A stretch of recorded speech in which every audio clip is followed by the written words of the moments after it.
Hace tan solo unos días nos dejaba el hombre más simpático de la Fórmula 1, un rockstar, un audaz, un loco, como solían llamarlos muchos, pero me quedo con el comentario de muchos periodistas. Se fue el último romántico de la Fórmula 1, Eddie Jordan.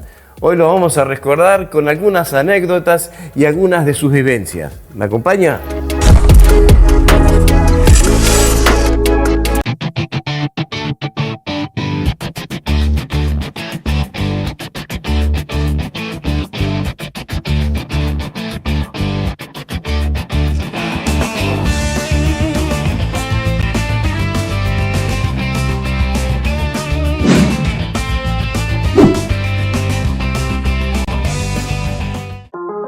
Edmund Patrick Jordan, más conocido como Eddie, nació en Dublín. Creció con la intención de convertirse en un gran dentista, pero fue uno de los protagonistas más llamativos en el mundo del deporte motor.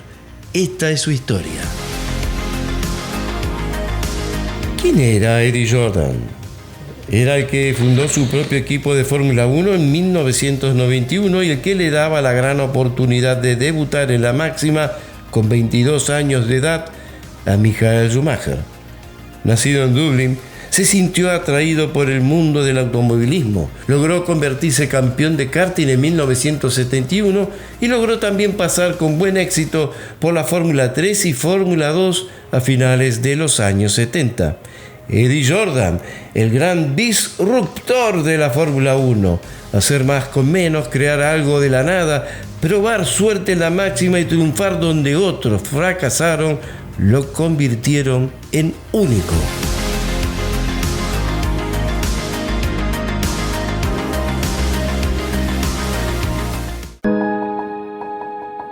El irlandés sabía cómo conquistar a sus futuros patrocinantes y tenía siempre métodos bastante exagerados, como pintar sus autos de amarillos para llamar la atención a los directivos de la empresa de tabacos del camello, Camel. Eddie Jordan no era un sinvergüenza, pero podía hacerlo. Por lo general jugaba al juego del humo y el espejo. Quiero decir, te engañaba, pero sin ser un delincuente. Él sabía manipular al posible patrocinador. Sería erróneo decir que Jordan abrió el camino de otros equipos que llegaron de categorías inferiores como Toleman, Benetton, Minardi, Coloni, entre otros. Pero tal vez sí se debe decir que Eddie hizo un buen trabajo en un equipo que no podía aspirar a grandes cosas. Su energía extrovertida, unida a su astucia comercial, lo convirtieron en un ser querido y muy especial. Ninguna montaña comercial era demasiado alta para desanimarlo. Siempre tenía un buen plan. Eddie Jordan era tan audaz que para entrar a la Fórmula 1 pensó en adquirir al equipo Lotus con el dinero de Camel, ya que esta empresa patrocinaba sus propios equipos de Fórmula 3 y Fórmula 3000. Existen muchas versiones por la cual Eddie Jordan no pudo lograr esa adquisición. Fue ahí donde pensó seriamente en crear su propio equipo.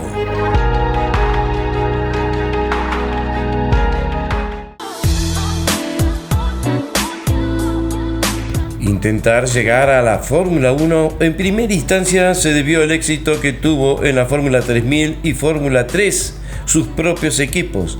Solo le faltaba un buen patrocinante, alguien que le creyera. El Jordan 911 se terminó de armar en noviembre de 1990 y sobre finales de ese mes se probó en el circuito de Silverstone. La prueba la hizo el veterano piloto irlandés John Watson. El auto se mostraba casi en sociedad, pintado de negro y con la sigla Jordan 911. La impresión del piloto fue muy buena. Le había comentado a Eddie Jordan: es un auto confiable y fácil de llevar. Si este auto lo pilotara Ayrton Senna, sería invencible.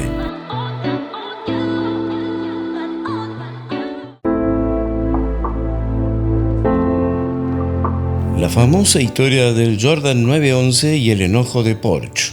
cuando Eddie Jordan puso en pista al auto de su factoría, luciendo en un color negro y en uno de sus pontones la sigla Jordan 911, Porsche puso el grito en el cielo. De Stuttgart llegó a manos de Eddie Jordan un telegrama donde le ordenaban cambiar de nombre. Según la historia, Eddie Jordan no dejó pasar la oportunidad, se fue a Alemania, precisamente a la fábrica de Porsche, para hablar con los ejecutivos de entonces.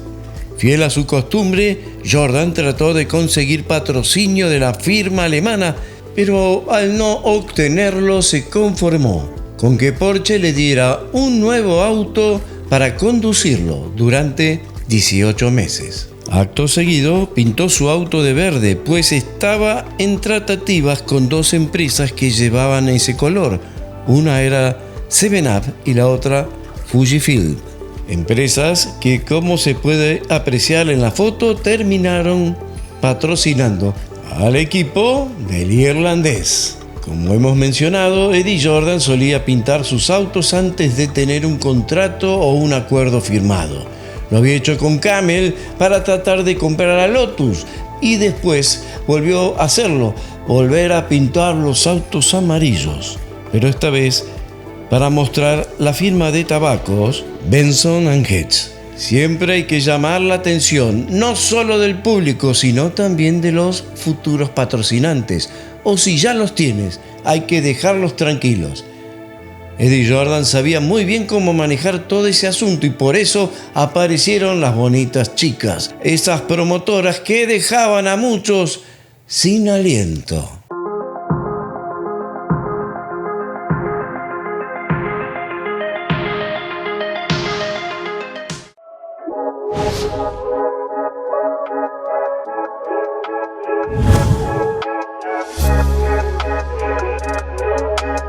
Creo que todos conocemos cómo Michael Schumacher debutó en la Fórmula 1 conduciendo un Jordan. Fue gracias a un incidente que protagonizó Bertrand Gachot, piloto de Jordan hasta ese momento, quien había golpeado y luego arrojado gas paralizante a un taxista. Pues la justicia británica lo encontró culpable y tuvo que pagar yendo a prisión. Fue allí que Eddie Jordan se vio complicado, puesto que le era casi imposible encontrar un reemplazo. Pero cuando se tiene de manager a Billy Weber, todo puede pasar. El manager alemán no perdió tiempo y se comunicó con Eddie diciéndole: «Tengo el piloto ideal para ti». Jordan respondió: «¿Conoce Bélgica? ¿Tiene experiencia?». Pues claro que conoce Bélgica, vive cerca del circuito, ha ganado un campeonato en la Fórmula 3 y ahora está corriendo un campeonato de marcas con Mercedes-Benz. A lo que Jordan volvió a preguntar: «No me importa que viva cerca del circuito, quiero saber si ha conducido allí». Pues claro, Eddie. Jordan sabrá tiempo después que Schumacher ni siquiera vivía cerca y que jamás había conducido un auto en ese circuito.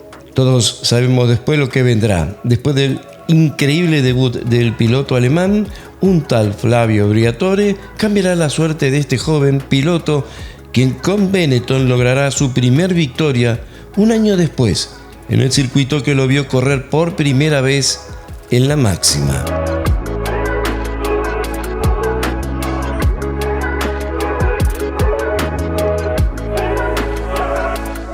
Tal vez no lo sabías, pero Michael Schumacher no se subió por primera vez a un Jordan en Bélgica. Lo hizo en Inglaterra en una prueba privada que a Eddie le costó muchísimo.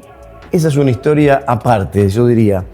Les quiero decir que Eddie no le tenía mucha confianza a Willy Weber, ya que le estaba vendiendo un piloto con mucha experiencia. Y Jordan, la verdad, no lo conocían. Después de dar un par de vueltas en Silverstone, de ahí viajaron a Spa-Francorchamps, donde ya la historia la conocemos todos.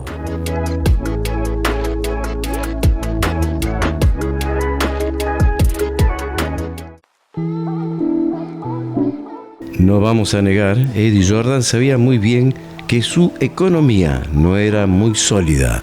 La falta de resultados y bajos presupuestos lo obligaban a hacer de todo, desde salir a buscar futuros patrocinantes o a ver realmente cuánto de su personal era efectivo.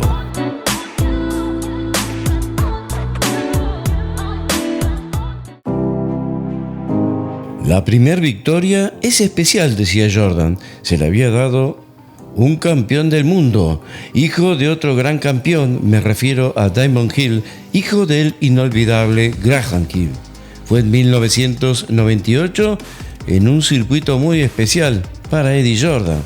Pero aquel día fue realmente mágico porque Jordan se llevaba el primer y el segundo puesto, un doblete que le daban sus pilotos Damon Hill y Ralf Schumacher.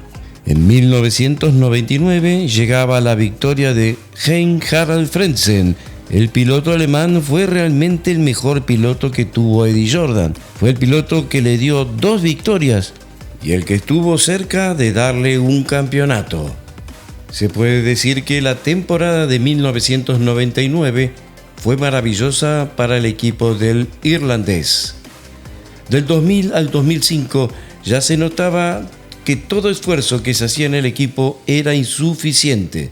Terminar tan cerca de obtener un título fue fantástico, decía Eddie, pero uno no puede darse el lujo de soñar, al menos en la Fórmula 1. En el 2004 encontró al equipo con sus finanzas alicaídas, instalaciones anticuadas y un escaso personal técnico, digamos, personas de gran conocimiento. En resumen, las posibilidades de seguir eran imposibles.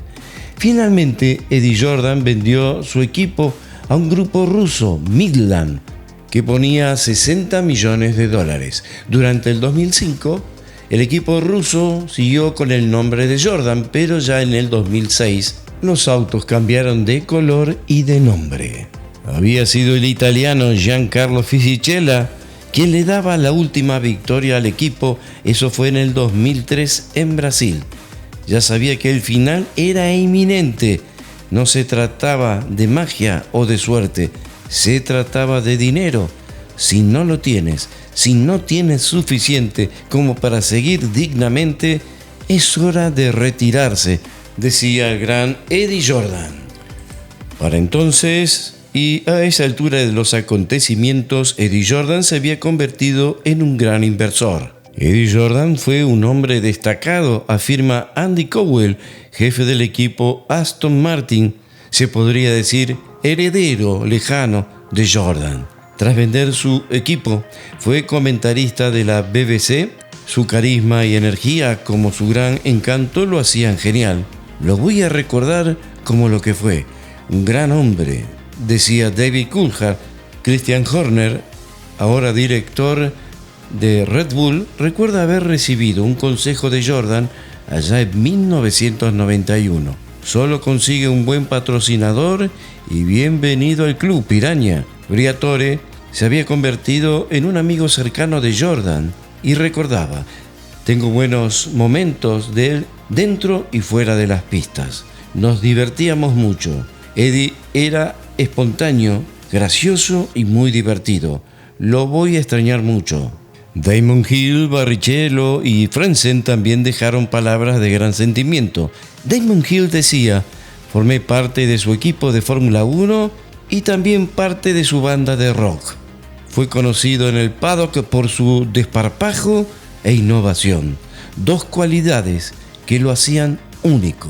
En el 2023, Coulthard y Eddie Jordan crean un podcast donde hablan de Fórmula 1 y de muchos eventos.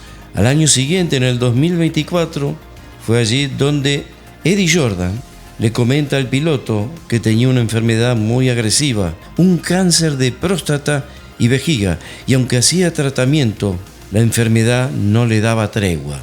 El propio Eddie Jordan alentaba a las personas a hacerse chequeos, porque siempre cuando uno toma las cosas a tiempo, tienen solución.